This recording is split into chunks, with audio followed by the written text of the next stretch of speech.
There are currently, to my knowledge, only 3 Claymation games in development.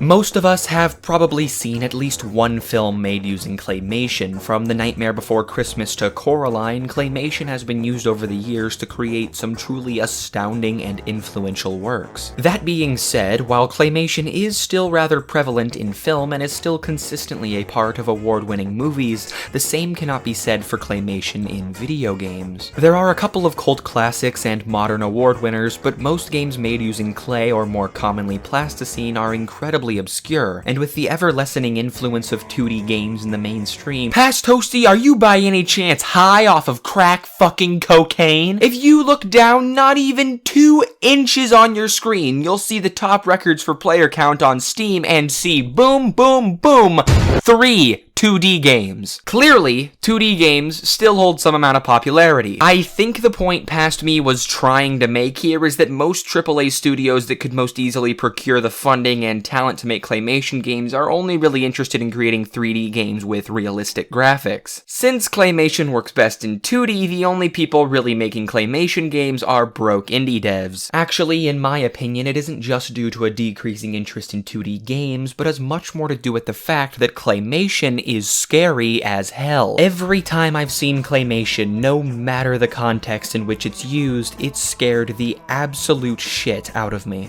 There is just something really unsettling about lifelike clay creatures moving around in often scarcely detailed worlds, so much so that even children's shows like Pingu manage to at least make me feel uneasy. On top of that, in video games you'd have to not only work with Claymation, which is already a tedious process, but also make an interactive game. It's not easy to pump out, can't easily be marketed to kids, it just doesn't really work in the current video game landscape. But you know how I said Claymation always manages to unsettle me to a considerable degree? Well, this also means that Claymation is an entirely unique art form in that regard. I don't believe any other form of art could make me feel this uneasy when just looking at a normal penguin, and it's this incredible ability to instill a sense of dread in me no matter the context that draws me to Claymation. As a kid, I never had much appreciation for it because hey, I was a kid and it looks creepy as fuck, but as I've gotten older to the point of enjoying shit like this, I've started to find myself intrigued. And I found myself especially intrigued in video games made in this style. I mean, being able to interact with and control beings in a world made of the most horrifying substance on planet Earth? What more could you want? Over the past few weeks, I've gone down an incredibly surreal, artsy, disturbing, just real weirdo shit rabbit hole. I can definitely say Claymation and the games made with it aren't for everyone, but today I want to explore the all but forgotten art style just a little bit deeper. I want to dive into the strange and unique minds of these games' creators. I want to dissect what makes Claymation so unsettling and, most importantly, I want to know why the fuck they made a children's game look like this. I should preface this video by saying I'm not exactly the artsy type. Most of these game stories went way over my head, but that doesn't necessarily mean I didn't enjoy them. Also, most of these games were well before my time, so I'm not talking about them with any nostalgia glasses on. I am a classic American teenage boy, a first-person shooter gamer through and through. But I like weirdo shit. Claymation is definitely weirdo shit, and I'm gonna do my absolute best to explore and analyze it to the furthest extent possible. This channel is all about me talking about things I know nothing about, and I think there's something beautiful about that. Also, since some of these games are very old and very obscure, the only way I could have gotten my hands on them was illegally. Since this video is going out publicly on YouTube, I did not play the games I couldn't legally find. I instead had to resort to watching videos of others playing them, which isn't nearly as good, but oh well, what can you do? Now dudes, let's just jump right into it! I think the best way to get this video rolling is by starting with the most well-known Claymation game to date, or at least the one my research says is the most popular. Sound effects record number 32. Man reading. This is one of the games I couldn't play. Even though I was unable to play the Neverhood myself, I did watch a no-commentary long play of it, and I have a few things I want to say. The first thing is that the OST is an absolute fucking masterpiece!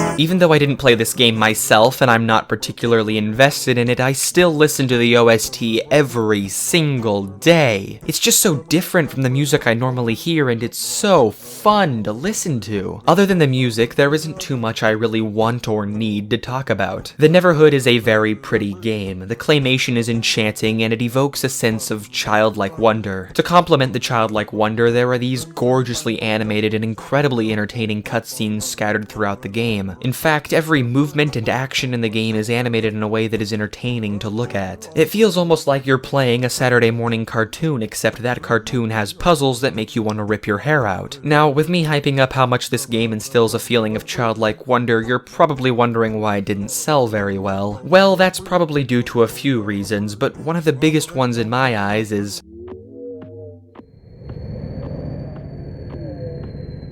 what the fuck is that?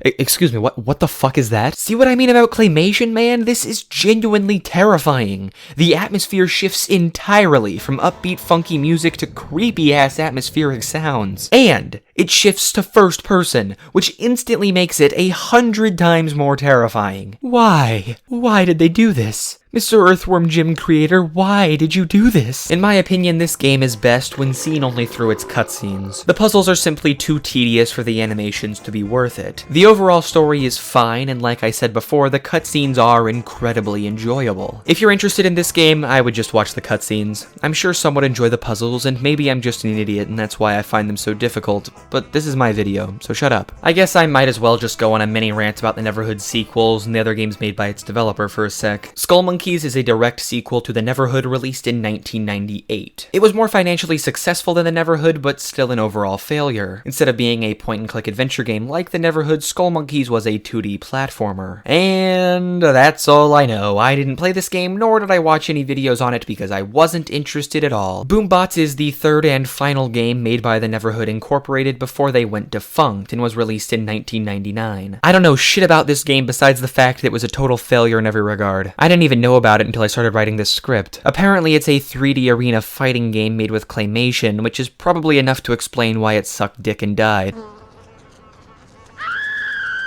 Finally, we have Armacrog. Armacrog is a spiritual successor to the Neverhood released in 2015 to generally meh reviews. The whole gang got back together for this game, with the soundtrack even being composed by the same guy who did the Neverhoods, Terry Scott Taylor, and it even exceeded its funding goal of near 1 million on Kickstarter. Now, this is the only game from these guys that I actually got to play, and to be honest, I enjoyed the music and I enjoyed the animation, even though both aren't as good as the Neverhoods, but there just wasn't an interesting enough story to really keep me engaged. Its puzzles weren't really all that great, and with bad gameplay and an uninteresting story, the only thing keeping me going were the visuals. It's really hard to keep a game going on its visuals alone. It's not impossible, a couple have done it, but Armacrog was definitely not one of them. Alrighty, finally, we're free of the Neverhood. Now, what to talk about next? How about my favorite claymation game? Yeah, you guys care about my opinion, right? Alright, my favorite game made with claymation is, drumroll please, Dominique Pamplemousse in It's All Over When the Fat Lady Sings. What are you doing in my cabin? Okay, I'll be honest with you, this isn't actually my favorite game. The simple point-and-click gameplay is just too lackluster for me to get too incredibly engaged, although I guess it is better than the puzzles making me want to cry. That being said, this is by far the most charming and approachable game in this video. I wanted to put it earlier in the video because it's the least weird out of all of these and is a great way to dip your toes in the water of the metaphorical Mariana Trench of weirdness these games get into. Dominique Pamplemousse is a very straightforward detective story. You're a private eye struggling to make ends meet, and you're on the cusp of getting kicked out of your apartment. Luckily for you, a client has just decided to stop by. Prudence Van Dung is the owner of a rather successful record label company. I'm not sure. But unfortunately for her, her main star has gone missing. She suspects it has something to do with her daughter, who has recently been, canoodling with said star. Your task is to track him down. What follows is an incredibly energetic, humorous, and at times emotional story. This game doesn't get too deep, but there are some incredible plot twists that I absolutely did not expect, and some genuinely touching scenes. Dominique Pamplemousse is a rather short game. It only took me about an hour to complete, and the story storyline and gameplay are nothing revolutionary. The puzzles are decent and the story is competently made, but it really isn't too special. What sells the game entirely is its wonderful dialogue and character interactions. There's rodents everywhere, their numbers have inflated. I can't even afford to keep the mousetrap baited. They keep eating my food, there's hardly enough left for me. At least they haven't started to peck at me while I'm sleeping. This game is just so fun to interact with. It's just oozing with so much personality and love that I couldn't help but smile the whole way through. I hardly ever laugh out loud to video games, but this game had me dying more than once. It's certainly not everyone's cup of tea, but I had a genuinely wholesome time with it. I thoroughly enjoyed Dominique Pamplemousse, and I would recommend it to all of you. Even though I did say it isn't for everyone, it's only $1, and I'd recommend you at least give it a shot. Alright, enough batting around the bush. Time for the insane weirdo shit. Oh, seizure warning. Hello, my name's Jack. I'm the developer of the game. Dujanah is an incredible game. I don't think I can really say anything else to sum it up better. Dujanah covers a multitude of different topics, delves deep into the creator's personal philosophies, and also has scenes like this. There's a fire in my soul, but it's not big enough to fill a soup bowl. Until I saw a spaceman using all pigeons, so I lost my faith in religion.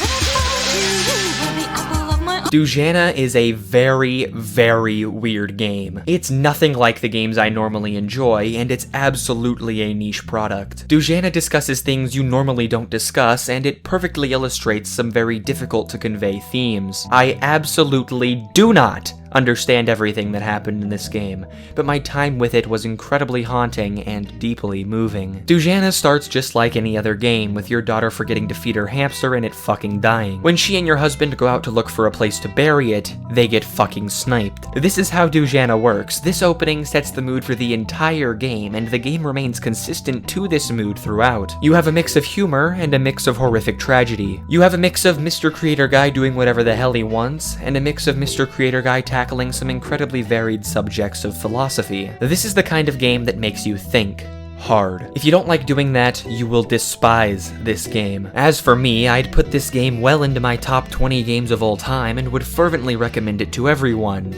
Unless you're prone to seizures, in which case you definitely shouldn't play it. The best way to sell you on this game is just to read you its About section from the Steam store page. My granddad came home from the war a changed man. He was bitter, quick to anger, and aggressive. He'd grown to hate animals, too. Should a dog yap, he'd rush to kick it. How does one discuss such a person without being exploitative? Perhaps we frame him as a product of external forces, a war perhaps, in effect making him blameless. I like to remember him with the aphorism, you can't kick every barking dog. Pink Gator's a good name for a band, I reckon. Stuck for a band name? Go on, call yourselves Pink Gator. I don't mind. Or Panda Punch. Something involving animals, at least. Also, I found Toby Fox in the game's backer credits. I don't know if that's a coincidence or not. He's everywhere. Probably not. To cool you off after that ordeal, let's talk about a game that's a little bit more palatable.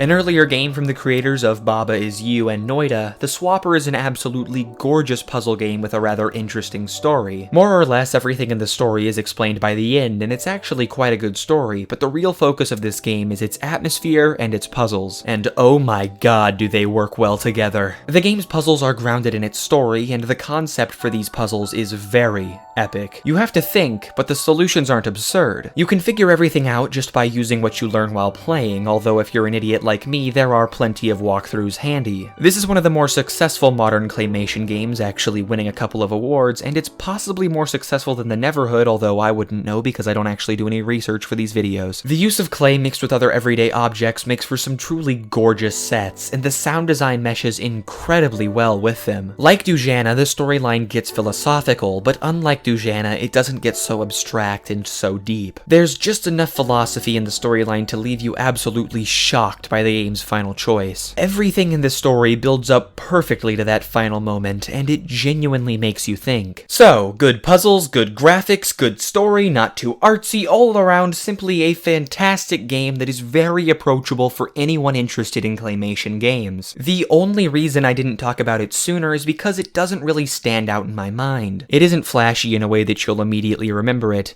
but it has a way of sticking with you. Good game. Now, it is time for some more abstract weirdo shit.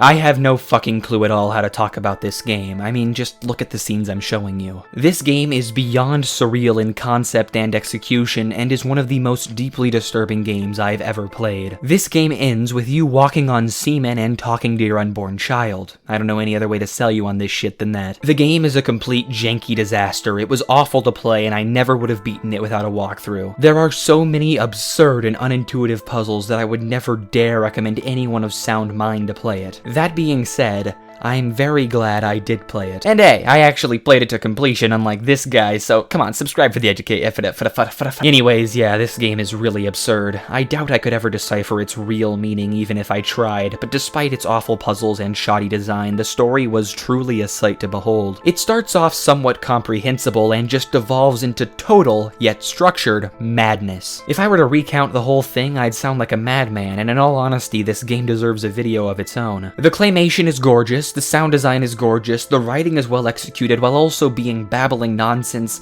In all honesty, it'd be a good game if only its puzzles weren't so ridiculously hard and it wasn't so shoddily put together. I guess I don't really have much more to say besides this. By the end of the game, I was sitting in a pool of my own sweat. Whether that's because I was pissed at the puzzles or shocked at the game's end remains to be seen, but regardless, this game genuinely affected me. I couldn't tell you exactly in what way, but I feel as though something in my understanding of the world has changed. This game is unlike anything I've ever seen before, one of the only truly unique concepts I've played in my entire lifetime, and for the most part I think I hate it, but I also like it. I don't know. Does it matter that I don't know? I don't know. We need to move on. Hylics! This game is fucking awesome! I was actually planning on making a video on Hylics a while back, since it's made with RPG Maker, but then I got bored with it and forgot. To be fair, I played Hylics back when I was in my prime hating RPG Maker phase. Also something to consider, I still enjoyed it. Hylics is indecipherable, even more so than a game like Dujanah. In Dujanah, at least there are words that make sense. In Hylics, you don't even get that. The story of Hylics is there if you look really hard, and what I remember from when I was researching for the Hylics video is that it's actually really cool,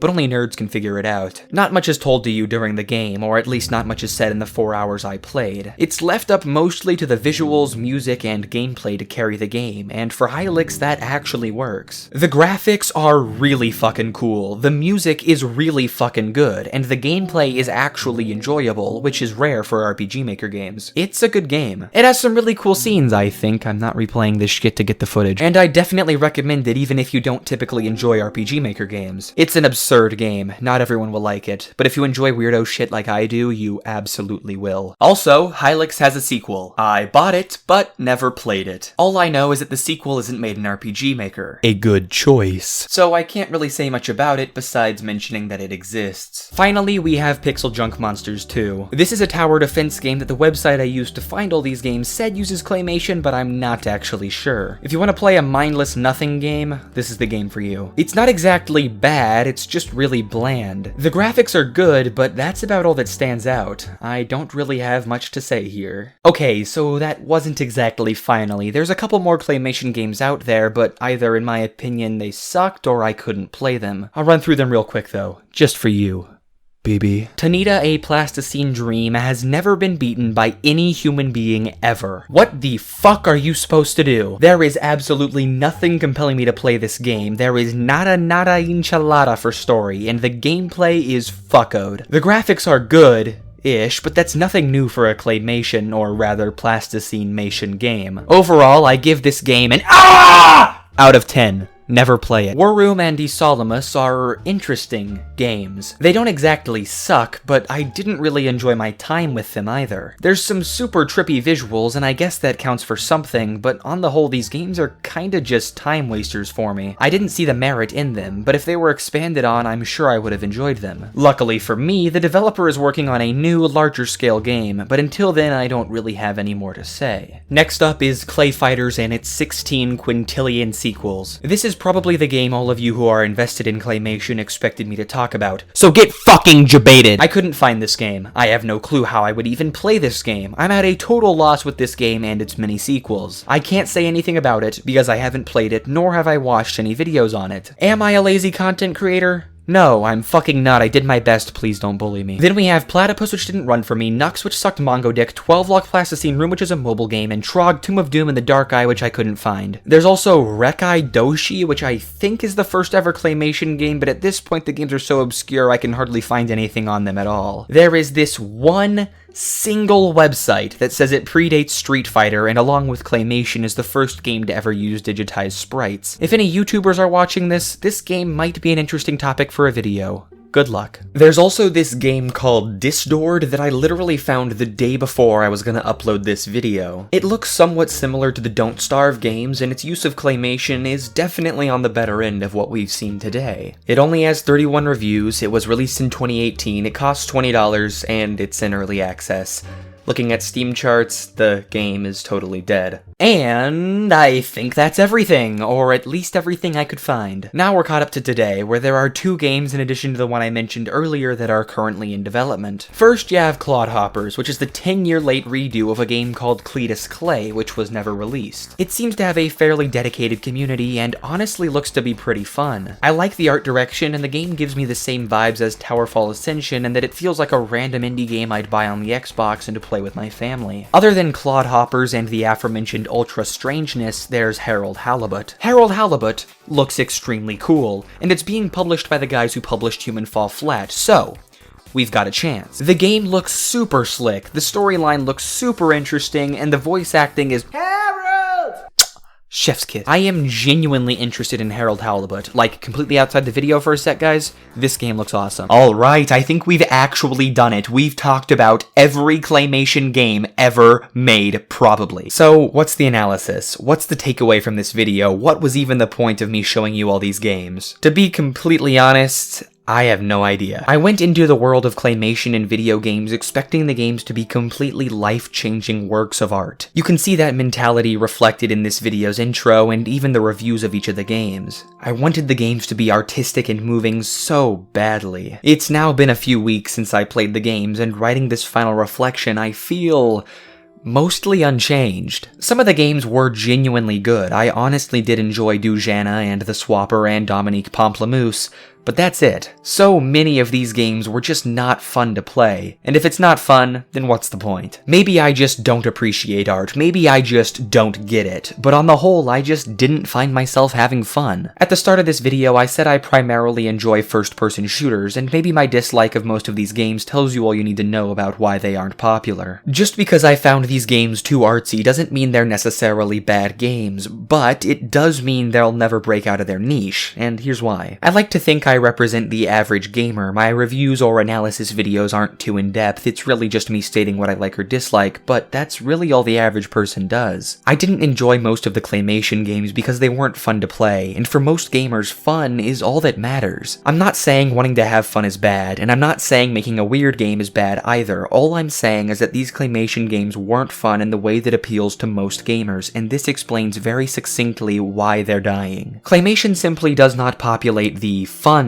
genres right now, or at least what the majority of people think of as the fun genres. The only way Claymation will ever stop its downward spiral is if it starts breaking into the mainstream genres, but I really don't see that happening. Until then, I wouldn't say the Claymation games are bad, but they will, without a doubt, continue to populate a very small and dying niche.